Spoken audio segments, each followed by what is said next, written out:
Sanibonani guys, igama unqobile niphathela amazwi la eNimba ngomhla ka-30 October. Ubuyele-ke guys uZoleka nomntwana wakhe ebuye esibhedlela. Odokotela bazamile ukuthi bamsize, kodwa-ke siyazi sonke ukuthi akekho umuntu owazi ingane yakhe njengoma wayo. UZoleka bekade engajabulile, kungathi khona la ashoda khona. Fikile-ke uThumeka naye ezobheka phela ukuthi isimo somntwana sinjani. Hayi-ke kodwa-ke umane wayiqinisa kuZoleka, wamane wathi-ke uThumeka akahambe ekamereni uyocambalala, yena uzosala-ke amgade umntwana. Hhayi, kuthe sebe bobabili-ke uZoleka benoThumeka, wazama ukuhlambuluka uZoleka kuThumeka esho ukuthi-ke mhlampe umntwana ujezela izono zakhe. Wambuza uThumeka ukuthi ziphi izona, wathi uyazi nje umuntu ubuyenza izinto engekho right.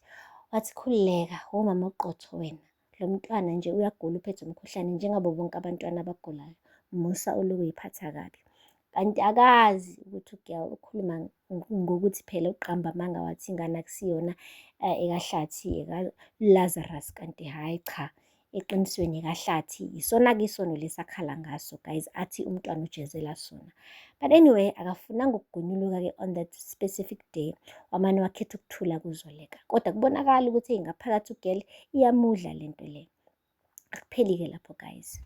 Ngapha-ke uThumeka uthe emebuyela nje endlini, uHlathi ubekade empheka ngemibuzo efuna ukwazi ukuthi ingane injani, ngabe uZoleka unjani. Kubonakala nje ukuthi ubhuti cha, hhayi yena uyazama ukupretend ukuthi akekho involved empilweni kaZoleka nomntwana, kodwa futhi kulukhuni mani, ngathi igazi liyakhuluma, ngathi uyeza ukuthi le ngane le eyakhe, kodwa futhi uyanqena ukuthi abe involved kakhulu kuyona, ngoba phela uyazi ukuthi yeyi kufana njengokuhamba emagobholondeni amaqanda, uzothi nje ethi uyaqala ethi usondeza ubuso, zimshubele. uZoleka ashuke umkhafula ngomlilo we-dragon, ethi usabheka uZoleka noThumeka athi yeyi awushadanga nami wena, yini manje ufunani ey'ndabeni zale koZoleka benoLazarus nomndeni wabo omusha. So nje yonke into meyibuza uyibuza yabo sakungafuni ukuthi yabo aphaphe, ubuza nje sakuzola. Guys, uThumeka kumtshelile ukuthi hayi umntwana u-right, umntwana uyaphila, naye uZoleka ukhona impela uyayinakekela ingane, akafuni ngisho ukulala, ufuna nje ukuhlezi ela ethe hands on. Washo-ke uHlathi ukuthi noqhawe wawengeve ephathwa umkhuhlane, hhayi cha, kusho ukuthi kahle kahle labantwana bayahlupha ngemikhuhlane mebe bancane, kodwa-ke wena-ke umthola nina umntwana omunye, asike senze phela omabandla abasha. Hhayi-ke wahleka-ke uThumeka waze wamthatha wamisa kwi-date-ke ukuthi phela vuselela uthando lwabo ukuze-ke bekwazi ukwenza odwinkidwinki babantwana abancane nabo bengaloke behalela abantwana bakaZoleka noLazarus. Guys, akupheli-ke lapho. uZoleka-ke uthe esehleli yedwa-ke wezwe iy'ndaba ezibuhlungu ukuthi eKhoselathek sekumane kwaba nebhriji-ke kwi-Capital Bank again. Lapho-ke siyazi sonke ukuthi Sydney uyena ohlezi behind ekutheni-ke kugqekezwe lela bhenki lase-Capital. Ulethe-ke abantu ababili, uDice noGirl lo ohlakaniphe kakhulu, wabahlalisa phansi wathi-ke abenze umsebenzi wokuthi kube khona ibhriji, kodwa-ke bamfice kukhona imbi la ithutha-ke laphaya, ngoba nango phela ubhuti omusha oqashiwe eKhoselathek u-Onga kanye-ke noma wethu bamane bayibona nje ukuthi kukhona inkinga eyenzakalayo laphaya eKhoselathek. Immediately bethi bayaqala laphaya oSydney ukwenza lobuqhoshosho. Hhayi-ke uma wethu mane nje wathi aku-informe wonke umuntu olaphaya eKhoselathek, besebenze ngokusebenzisana ukuze phela bengavumi le mali ihambe yonke. Bakwazile-ke guys ukuyi-freeze imali, kodwa-ke bese ku-late, besiphumile emabhenki. Hhayi-ke waphatheka kabi uSydney ngoba beyitshela ukuthi uzoyithola le mali naye, kodwa-ke noma beyikhiphile ebhenki abakwazi ukuthi beyikhiphe beyenze kube imali abazoyithola beyibambe njengo-hard cash.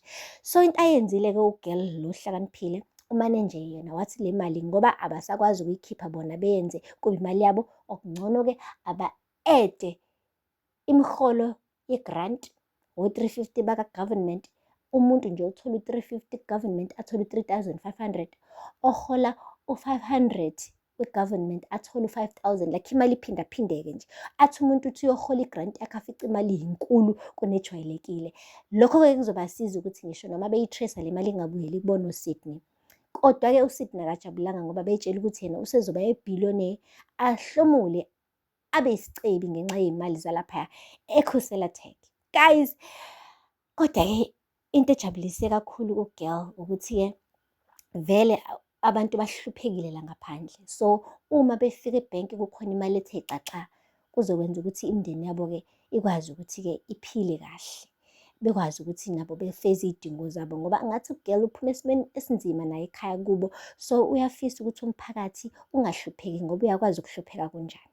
Guys, akupheli-ke lapho.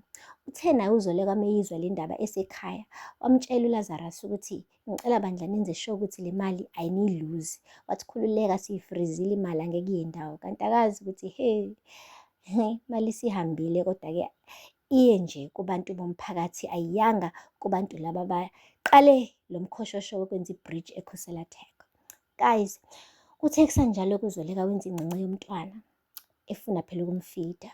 Waze wamdlalisa wathi isilungile ingcengce yakho mntanami, isilungile ingcengce. Hawu ifudumele wozodla mntanami. Umethu uyayilunguza ingane guys. Ingane ayiphefumuli. Umane wahayiza wabiza uDaphne omsebenzi wakhe laphaya ekhaya ejaridini. Wathi gijima Daphne umntwana akaphefumuli. Guys, lapho-ke okubuhlungu kunakho konke njengoba umntwana engaphefumuli. Guys, Ngcukana kubo kaLazarus, usisi lo ongudadewabo kababa kaLazarus uNomfundiso uke wahlala phansi nomfowabo washo ukuthi kodwa uyizwile indlela ekhale ngayo leya mbuzi.